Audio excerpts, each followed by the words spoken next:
What's going on, guys? This is Cunine, and welcome to my review of RC Pro-Am on the Nintendo Entertainment System. RC Pro-Am is one of those games that as soon as you hear the title, or see the cover art, a smile will most likely run across your face. RC Pro-Am is widely regarded as one of the best Nintendo Entertainment System games, and this is in part thanks to its developer, Rare. I've covered numerous games made by Rare, all of them being great. Click one of the videos on the screen to check out one of my previous reviews. RC Pro-Am was so successful that it spawned two sequels, Super RC Pro-Am and RC Pro-Am 2. It was published by Nintendo themselves in 1987. An ignorant individual could say this is your average run-of-the-mill racing game, but that's what they're wrong.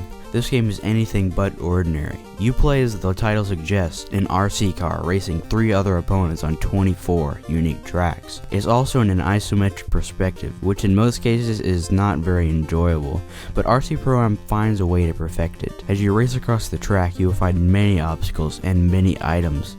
Obstacles range from oil spills to puddles of water, while items can range from turbo acceleration to super sticky tires. Progressing the game can be done by finishing the race in any place other than last. However, if you do find yourself losing, and trust me, you will, you can retry up to 2 times before your progress is reset. You may also notice on the bottom of the screen letters that have a vague similarity to the word Nintendo. These are bonus letters and give you significantly more points. If you manage to spell out the full word, Nintendo, you will be given the opportunity to drive a much better vehicle. You may be asking yourself, how does this game end?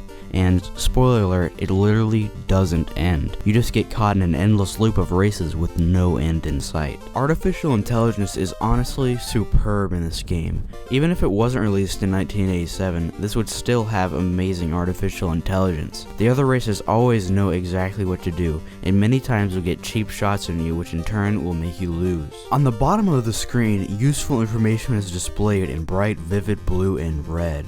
Going left to right, you can see your score, amount of laps, what level you're on, the map, your speed, and your items. Control-wise, this game is yet again outstanding.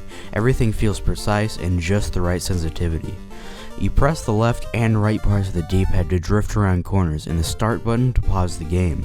The B button is pressed to accelerate, and the A button is pressed to use items. Being in arcade fashion, and also released in 1987, saving is not to be expected. I could count the fact that you can't save your progress as a negative, but being a racing game, I'll let it slide. Graphically, this game is good, but for the time, this game was outstanding. Everything was bright and easy to see. It was also vivid, and the animation was superb. The animation for drifting around corners will make you think this is a late 90s game. Sound is very similar to graphics in that they are good, but for the time, they are amazing. The music in this game is composed by David Wise, the same man that went on to compose the Donkey Kong Country music. Like I've implied numerous times throughout this review, this game is very challenging. The difficulty massively contributes to the enormous replay value featured in this game.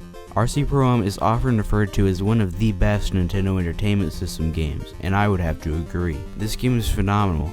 You can pick this game up for around $7 at the time of this review. For that price, go out and buy it immediately if you don't already have it. I'm giving RC Pro-Am a 9.8 out of 10 based on innovative gameplay, excellent graphics, great sound effects, and strong replay value. Even with those great aspects of the game, there is one fatal flaw. There is no ending.